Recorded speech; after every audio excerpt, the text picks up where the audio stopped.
British Royal Marines used this sniper rifle L42 A1 to fight against the warship, and they won. We're not going to fight against the warships on our farm, but let's go to the shooting platform and see what this sniper rifle can do for us. L42A1 in a special boat service setup, and we are back! We are back to our narco state somewhere in the South America, and the special boat services sniper goes back to work. El Presidente drill, everyone has to die. El President has to be liquidated, also his Las Securitas, and of course the El Nino, which is a little successor to the El Presidente. So everyone dies in this drill. At least that's the idea. Ula, are we ready? Yes, let's go. All right, let's see. We got a light breeze coming down the field. Oh, shouldn't be a problem at this point. Let's see what we can do here.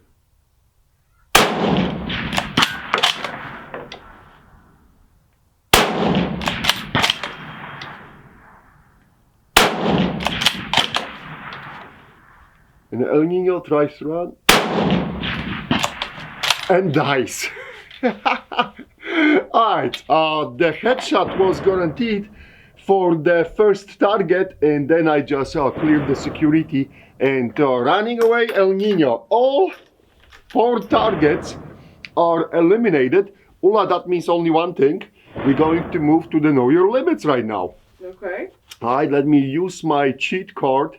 I have a dope for the 350 yards. That's 6.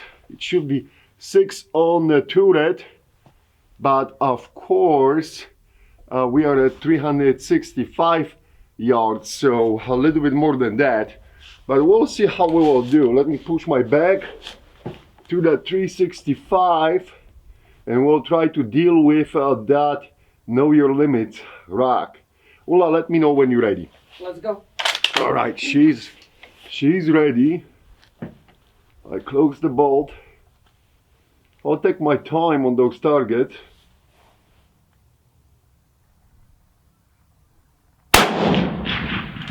That in the center. Nice one.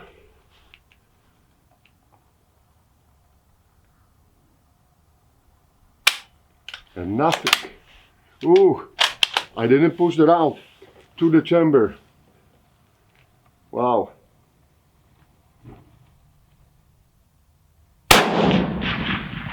Alright, I gotta be more careful. Let me check. Yep, the run goes up. Oh, something with that magazine feed. But I gotta do better job. Slow down.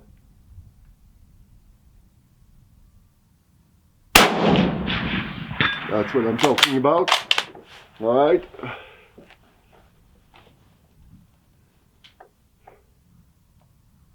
Two more to clear. Come on, Rob.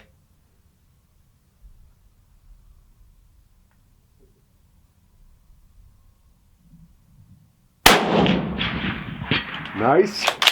One more shot, and that's the last round in the magazine. So make it or break it. It's a tricky target in the scope.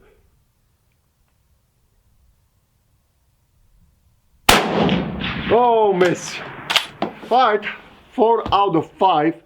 I think I was slightly to the left, Ula, if I'm correct. I don't know, have you seen it? Yeah, don't lose the breast. That's fine. 4 out of 5. That should be a hit, but that's on the shooter. We will go and, oh, look at that. So there is one more round in the magazine. So I know what probably happened, because this is a 10 rounds magazine. I put 11 rounds. I probably overloaded the magazine. And that's why we had that misfeed on one of the shots. So, hey, lessons learned. Count your freaking rounds. All right, Ula will go 400 yards. Yeah. And it's 400 yards with change. And my dope is 7.6. So we are at I cannot go 7.6 on this. I'll just put 7 and I'll aim a little bit higher, okay?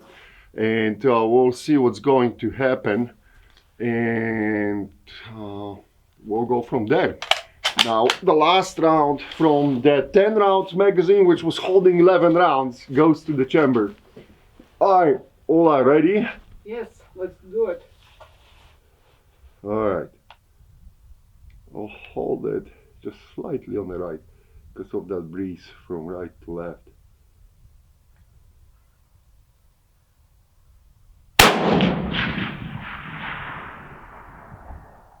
Wow. Let me push that one more click. Let's go. Because 7.6 should be 8. I was just afraid that we may be high. So let's see. Let's see what's going to happen. If that click is going to make a difference. That should. Boom. Look at that. So it is what it is. What you may have to do on the turrets don't have a halves, so it's a full value click. So hey, we improvising at this point. Okay, Ula, we'll go to the 450, okay? Okay. 450, and for 450, let me see, it is a little bit more than 450 if I remember, but it should be 9.4, so we'll go 9, 9 point, we'll go 9, and I'll put 10, and I'll aim a little bit lower, okay? That's the gamble. We're gonna go do it. I did my calculations on the spreadsheet, but this is not the perfect firing solution because of the technology of the scope. But we'll deal with it. Ula, how are we doing with that target? Let's go. All right, she's ready. I'm going to push a little bit to the right, and I'm going to aim in the lower portion of the target.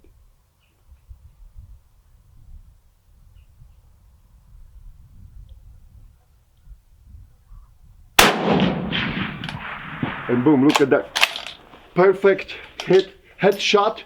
Windage wise, we went right in the center of the target, and I hold it low because I knew I'm a little bit slightly higher. So that's a great hit at the 450. I'm not going to complain about the headshot like this. Ula will go to the plus 500 small target, okay? El Nino number 2, Habit number 2, and for the 500, I'm showing 11 plus. So let me dial. I'll put 12. We're going to take a risk here. I'll put 12 on the turret, Ula. Okay. And I'm going to hold in the lower third. And watch out for that. My back is moving. And watch out for that wind too, because we got that breeze coming in. So small target, right? You got a small target. Let's go. All right. She's ready. No, I'm not ready yet. Okay.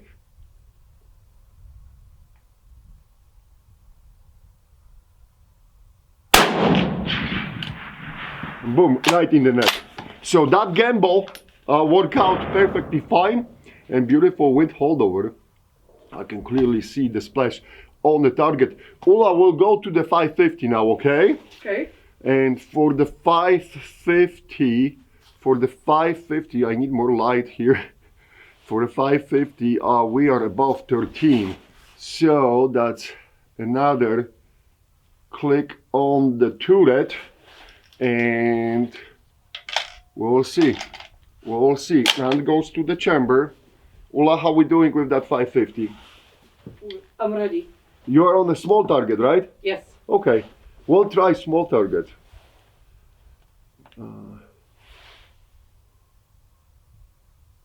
Watch out for the wind.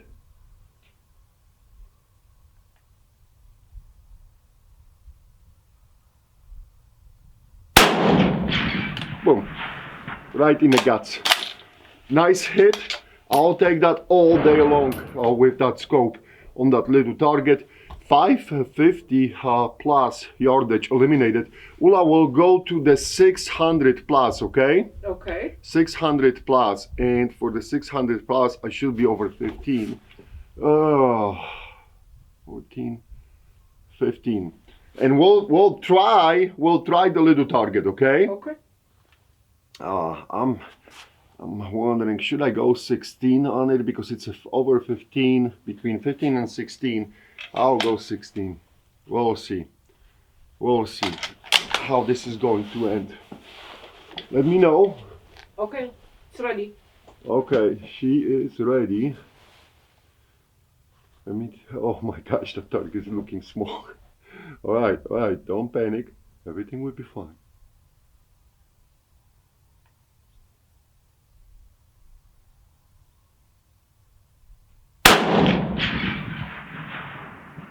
That's a Nice hit on the shot. plate.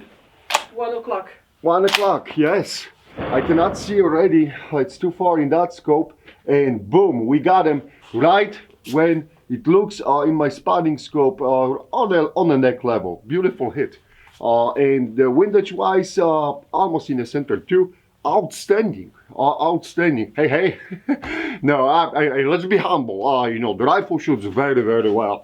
I'm just pulling the trigger. All right, guys, we're going to switch to the 650 plus.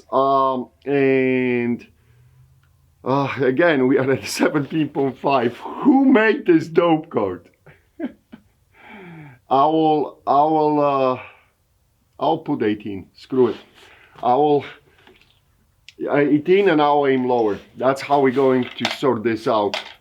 Because it's either you will be too high or you will be too low. So that's fine. How are you doing, Ula? 650, right? 650 small plate, okay? It's ready. Oh, nice. And I'm going to put just a little bit for the wind, not much. And lower. And boom! I seen the splash on the plate. And yes, beautiful hit. Holy cow. This is rifle, guys. Really, this is rifle, guys. This is rifle, and this setup is just doing fantastic job. So now time to go 710 yards, Ula. Okay. We'll try the small target, okay? Okie dokie. And how I landed here, yeah, I'm it's dope says we should be 19.7,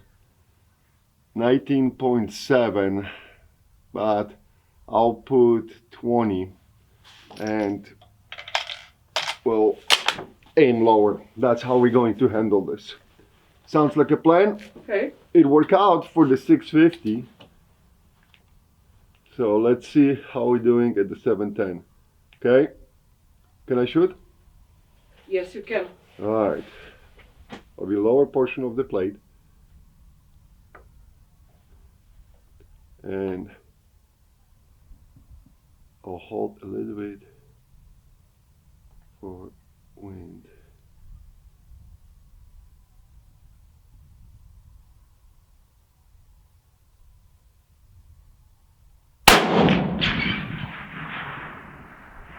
Nothing. Sorry, I couldn't see it. Alright, that's fine. Let's switch to the bigger target, okay? Okay. We'll go to 700. Because we don't know if we are dealing with the wind now or if we're dealing with the incorrect elevation holdover because of our gamble. So let me know. Okay. Alright, she's ready.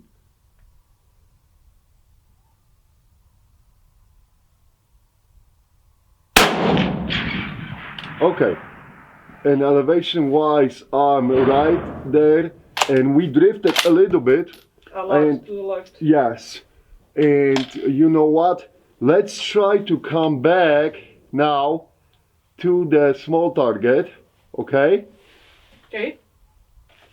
And we'll see if we can neutralize it, okay? Yep. Now when we know What's going on? Let me know. It's ready. Oh.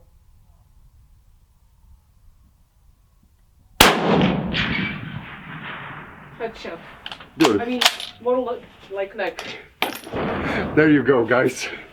I just had to get the, yep, it's right there. And we are slightly higher, so I was in the lower portion of the plate. And again, it was either the 19 or 20 setting. And 20 is high. I thought that aiming lower, we can get away with it. But you see, and I probably overcompensated because I noticed that the wind shifted a little bit. I could start feeling on my left cheek coming left to right, so I pushed more to the left. I don't know what happened on that shot, the first shot at the 710 yards. I'll have to review the footage. You guys probably already know what happened. But hey, overall, I think outstanding performance from this old working horse. You cannot complain about that.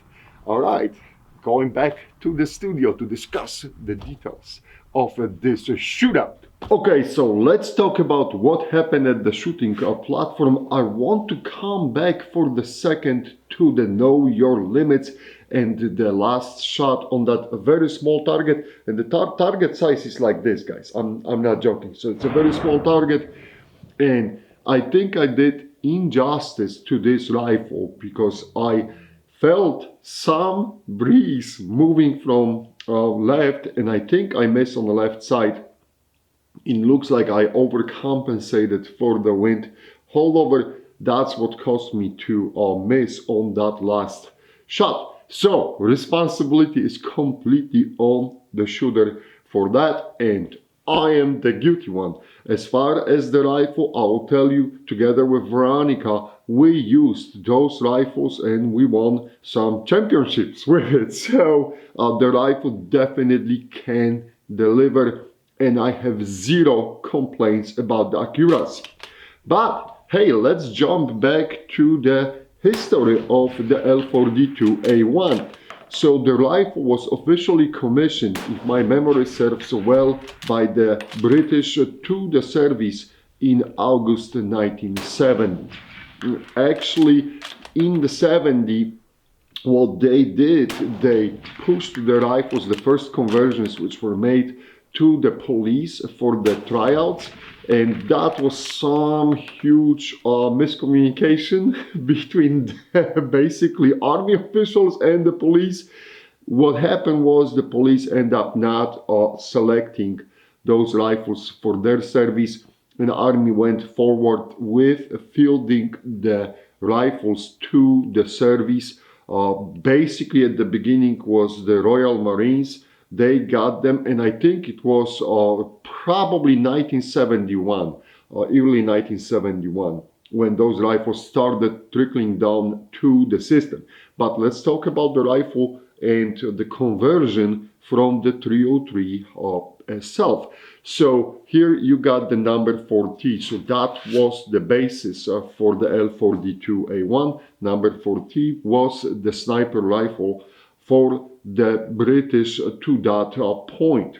And what happened was, I'm guessing it was a lot of pressure to keep that project on the budget side as tight as possible. So you can see that they tried at least to maintain and reuse the original stock. Receivers and bolts were converted to the 7.62, 51 or 308. And then, if possible, the wood at the bottom and on the top was maintained as well. The channels were milled inside the lower, I would say lower handguard to accommodate the new barrel, which by now was completely free floated.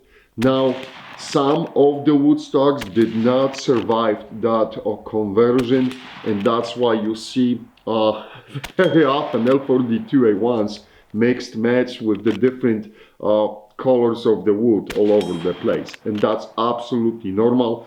As again, this was happening because of the conversion issues, and some of those stocks they just cracked, so they had to be replaced.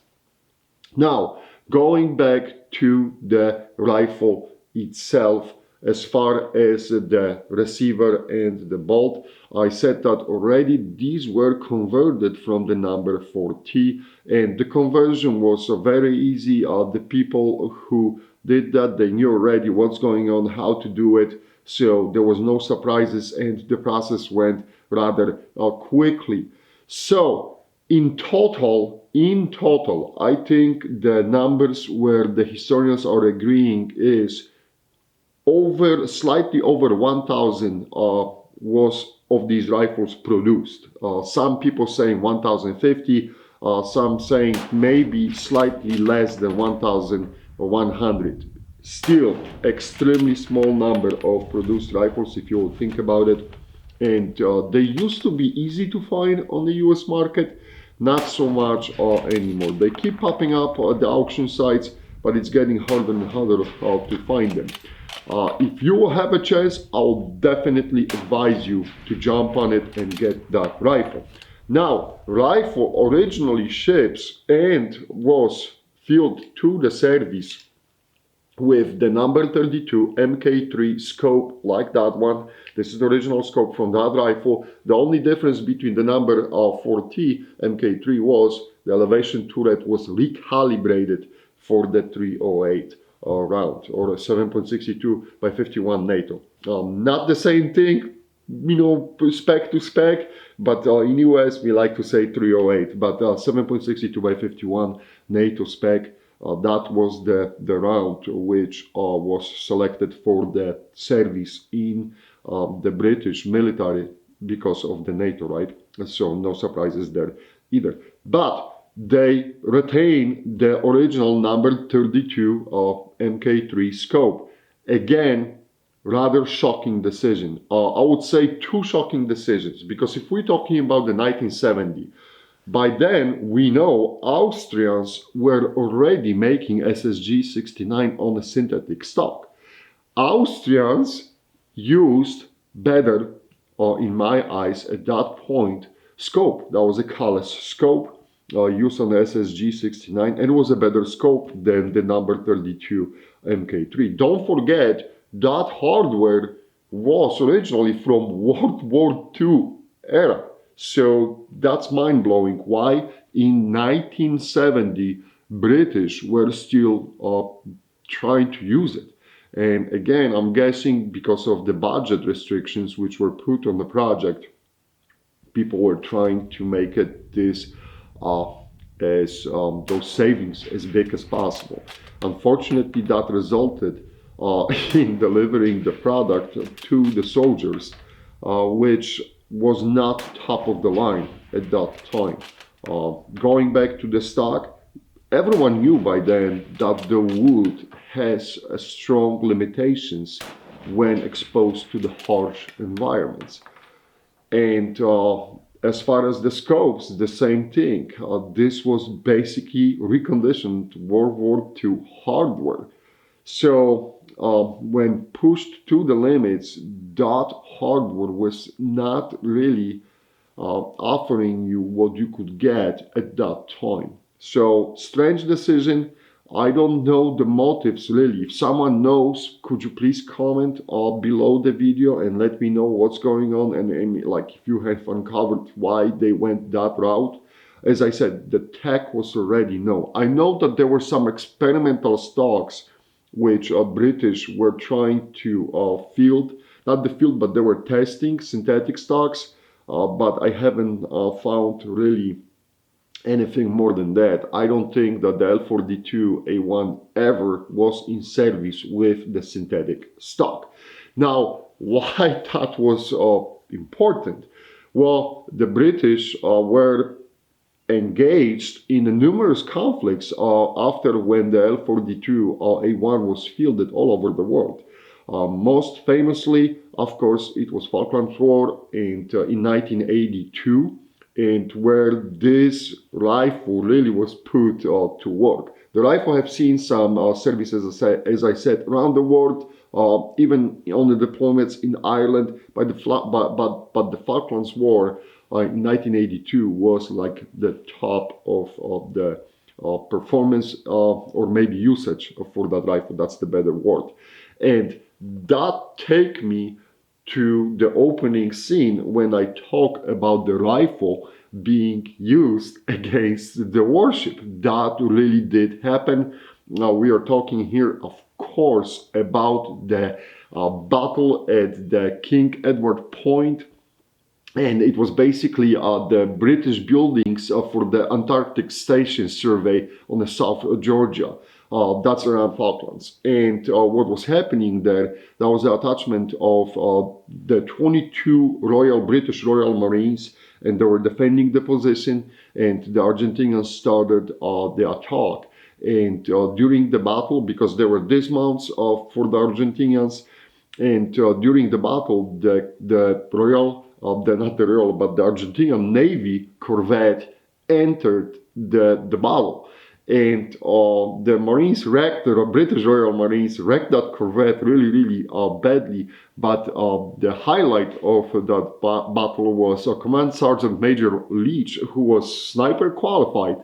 He grabbed his L42A1 and ran to one of the buildings, and from the windows engaged that Argentinian Navy Corvette, and he basically pulverized and terrorized the bridge. So the captain or whatever Argentinian personnel was on that bridge, they had to constantly stay under the cover. They couldn't really, steer the ship the way they wanted. There was no freedom of movement on that bridge when the Command Sergeant Major was shooting at them, and that was supposedly very, very good and well aimed fire, which kept the Argentinians pinned down. And of course, the rest of the British Royal Marines, they did their own best, what they could with the light infantry weapons to absolutely wreck that Corvette. They disabled the guns. They make the Corvette in the 50 minutes fight. I think the Corvette ended up being tilted to the left side, taking water. The guns jammed, damaged. So it was absolutely incredible. If you have a chance to research that story more, it is something. It shows you that the people can put up the fight. At the end, of course, those British Marines surrendered because they had some casualties too. So they made a decision to surrender to Argentinians. But the Argentinians treated them very well, and they were later on transferred to Great Britain. And very interesting episode. I think this is the only time when you can read about the sniper rifle being used against the warship and winning. So very interesting piece of the history. But going back to the rifle and to what I have on the rifle as far as a scope. So you got the Schmidt and Bender here, which is a 6-power scope versus the 3-power number 32. And those scopes with that mounting bracket were used by the Special Boat Service.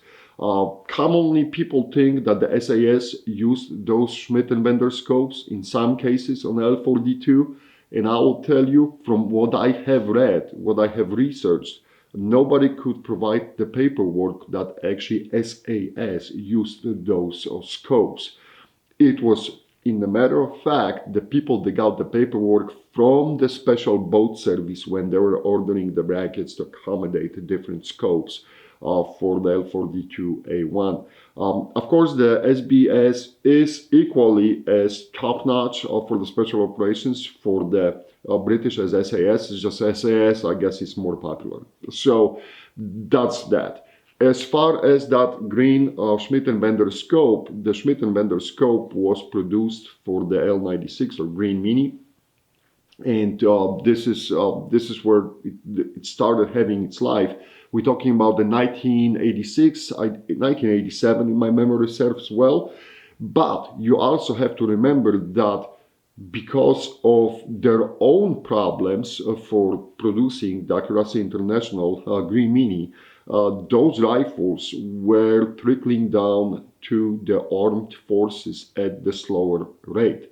So the L42 was staying in service And because of the issues with the initial batches in production on the Accuracy International side, is it possible that those Schmidt and Bender scopes were used? Of course, I would say it is possible, especially because there was many more scopes made. And if the rifles were not ready, or if the rifles had to go back to the service, I will tell you from our own experience, we were moving scopes and optics from sniper rifle to sniper rifle. So I don't see the problem why this couldn't happen, especially on the level like SBS, where you got the special operations involved, and they have usually more freedom to use the any equipment they want.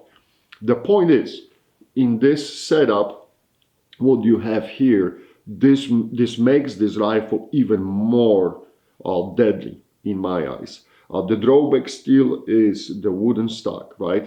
We know this is the limitation, but now you're switching to the much better glass. As far as a reticle, my only complaint about the Schmidt and Bender scope, we're talking about the mid 80s basically, when those scopes were made, and the reticle is just basic, the crosshair with the little dot. This is not the best solution for the reticles. At that point, Universal was already pumping out the scopes with the mil dots. So here you do not have anything to hold for the wind. So I would say that's a drawback. And it's surprising that those scopes were selected again by the British Ministry of Defense for the later projects, right? Because the Green Mini started with exactly the same scope. So that's kind of surprising to me, especially again, because the better technology existed. So why British went that route on the scope level? I don't know. This is something what has to be researched. What was the decision process, and what was the deciding factor that they opted out for that type of the reticle? I would say that this little dot and the very thin crosshairs are good for the basic target shooting, but for the applications like in the real world sniping, I would say that this was not the best reticle. It's hard to find that reticle in the low light conditions, and it's because of how thin those wires are, and that little dot in the center, it's still hard to find it when you need to make the fast transition. So from the reticle standpoint of view, I think there were much better solutions on the market at that time. As far as the glass and the quality of the turrets and the scope, top notch. The Schmidt and Bender delivered, and it was an outstanding scope. To this day, this scope holds its own, and the tracking is very good, and basically the quality of the glass is decent. Can it compete with the modern scopes? Not really, but it holds its own water, right? But again, why that type of the scope was selected for the Green Mini, I have no clue. This is something strange, but definitely an upgrade over the number 32 MK3. So that's that. All right, that's it, guys. I hope you enjoyed some shooting footage. I hope you enjoyed a little bit the history about the L42A1, and very interesting piece of the real usage in the battle against the warship. So that's that. If someone has a better story about the sniper rifles used in the strange situations, let me know. But that's it from me for now. Thank you for watching. Thanks for being with us. And as always, great shout out to our Patreons. You guys are making those videos possible. Thank you very much for your support. Thanks to everyone who is helping behind the scenes, letting me use the rifles and things like this. Thank you guys. See you in the next video. Bye.